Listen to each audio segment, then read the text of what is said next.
And I know Alec and the rest of the fan team was holding it down yesterday, and we were live and local on Sunday, so a lot of this has been already talked about. But that 20 hours of football that started with Cowboys-Lions and ended with the Eagles losing to the Cardinals was freaking crazy. I just wanted to get y'all's take on the highs and lows of the emotions throughout, because it looked like the Cowboys had lost that game twice, and then they didn't, and then they did, but then they didn't this time for real. And then the Eagles lost, and everything felt great again. It was late in the game when I started getting that vision of Mike McCarthy's getting fired at the end of the season and Dan Quinn's taking over. And then I was thinking to myself, but why would you even give Dan Quinn the job? His defense is the one that failed twice. Well, McCarthy also put his defense in a bad situation late in that game. Specifically, they did what they needed to do in the Dolphins game, but they didn't do what they needed to do to bury this team late in the game on this one. So I was like, oh man, I'm freaking out a little bit. And then all of a sudden they got a chance of life again. Then they get the win. I'm excited, exhausted. I'm exhausted at that point. Go into the next day. Kevin, we head to Six Flags. So I'm watching everything from my phone because it's my kids' birthdays, because all my kids are born at the same time for some reason. And so I'm looking at my phone watching this game, and I'm like, and the Cardinals aren't even going to show up, because they were down, 21 to 7, 6 early in the game. I'm like, they didn't even show up to give us a hand in this one. This stinks. A few minutes later, I look back at my phone, and it's tied up 21s, and I'm like, oh my gosh, this is crazy. Had to go find a TV at Six Flags so I could watch the end of the game. I was like, I'm going to find a TV. Y'all can go ride rides right now. I'll see y'all in a few minutes. That's where the sombrero that just goes up and down, there's like a bar over there with like 3 TVs. And they serve nachos. How is it that you immediately know that? That's amazing. I've been to Six Flags plenty of times with my kids, and that's probably 5 years old at max, that area where they decided to kind of put a bar over. You got El Diablo, and you got the pirate ship, and then the bobsled, which kills your back. Yeah, it's not the bobsled anymore. It's like the snake. Las Vibrillo or something like that. What does that have to do with either one of these football games? Well, I was excited that I got a TV to watch it. Yeah, he watched it near the snake ride, but he called it the bobsled, which it was originally the bobsled. But now it's, I always forget. La Vibrio. It's red, yellow, and black. Yeah. And I don't know if it's poisonous, because when red and yellow. I think the red has to be before the black, and then the yellow comes after the red. So that's where I was. Kevin was. I was excited at that point. I just assume they're all poisonous if they're red, yellow, and black. I'm fist pumping, and I'm walking around Six Flags, feeling pretty confident now. And then as I'm reading through, because Kevin, I know you tried to explain all the playoff scenarios to me, but I didn't know where this one landed. It's significantly simpler now. So once Just win the game this weekend. Michael Gelkin's tweet, and I was like, okay, thanks, Michael Gelkin, and then that laid it all out. Mike, not right now. It's too early for us to talk about whether or not. I don't think Philadelphia is going to beat the Giants. They stink.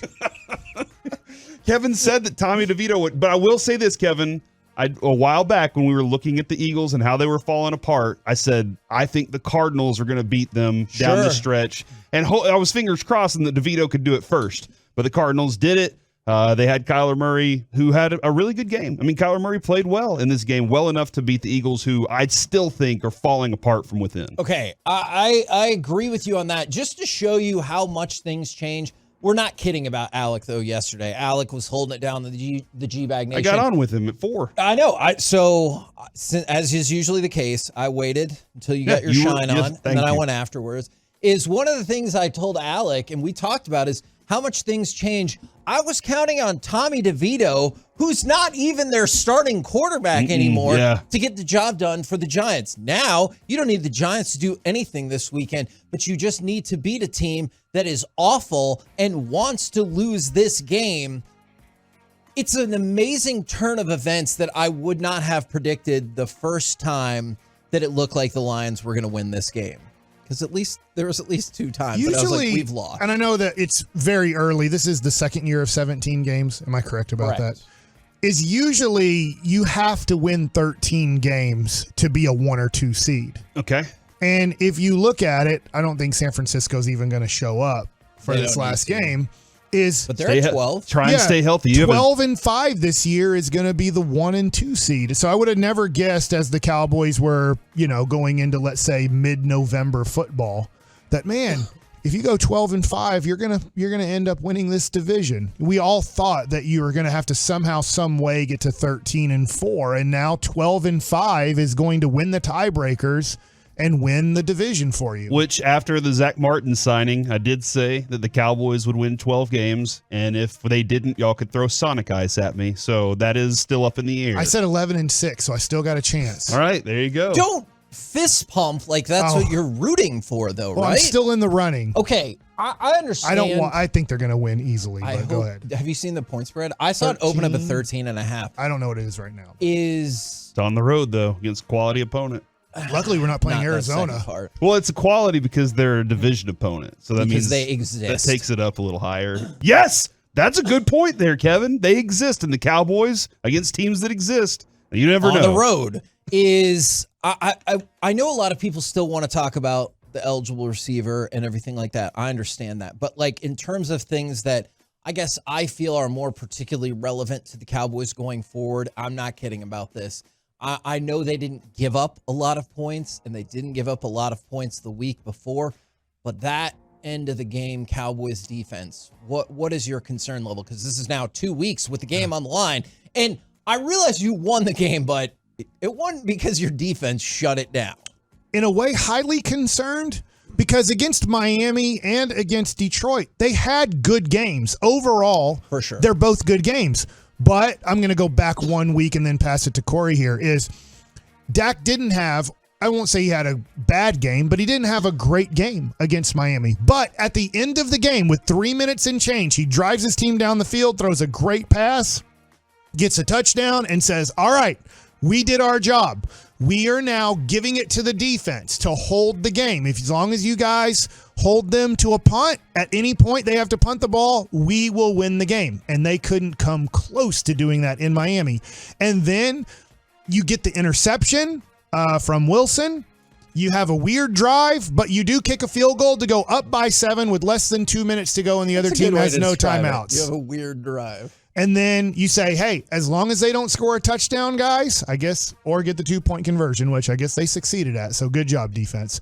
But as long as they don't go down and score a touchdown, we have nothing to worry about. And they scored a touchdown with still 20-something seconds left on the clock. So they have failed. They have gotten an F- to win games the last 2 games of the year. Yeah, I look back, Kevin, and last year, a couple of weeks ago, maybe last year, I said, man, that was a great moment. I think it was against Philadelphia. That was a great moment to have this, hey, you can't leave any time on the clock for Dak Prescott. And it was right before halftime, and he scores the touchdown. That's a great moment for people to go, oh, crap, you can't do that anymore. And then with the Dolphins game, you did that.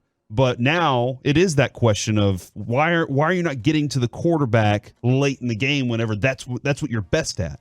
And the Cowboys couldn't get to Tua at all. Now, is he getting rid of the ball? Yeah, he is, but they're not getting there.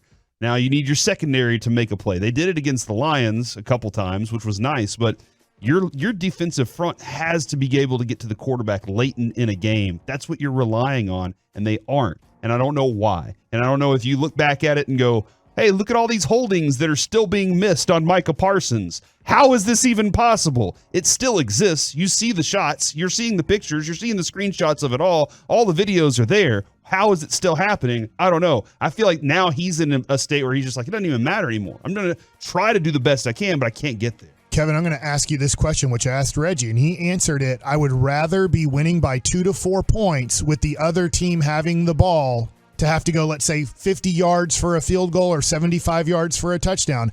And I said with like 2 minutes to go and they have a timeout. So it's plenty of time. They can run the ball if they need to, barely. And he said, I trust the defense. I know it happened against Miami, but I trust the defense. Now back-to-back games, would you rather be up by 2 to 4 points with the defense having to win the game, or would you rather be down by 2 to 4 points, but you have the ball with 2 minutes to go and a timeout, and you have plenty of time to get into field goal range or score the touchdown? Yeah, I think right now I'd rather be down, which is a shame because this defense has been really excellent. Well, actually, historically with Dak, the reality isn't that you're going to score. I mean, the history of it, not just this year. Like, go back and look at against San Francisco, Kevin. We had 14 seconds left. Didn't work out. I mean, as you go back in history here, it hasn't worked out for the Cowboys offensively. But I see where you are, Mike, with that, because I don't trust the Cowboys defense in this moment, not right now. Or at least just maybe don't play the most basic of prevent defenses could be a good way to start this off. But to your question, I think right now I take the 2 to 4 point deficit, which I realize like statistically is probably not the way to go. And so maybe I'm overreacting because the defense has played really well the last 2 weeks for the majority of the game. It's just what sticks out in my mind. Games on the line against Miami. You can win it. You don't. Games on the line against Detroit. You did win it, but again, as we've discussed, maybe not necessarily because of a defensive stop at the very end.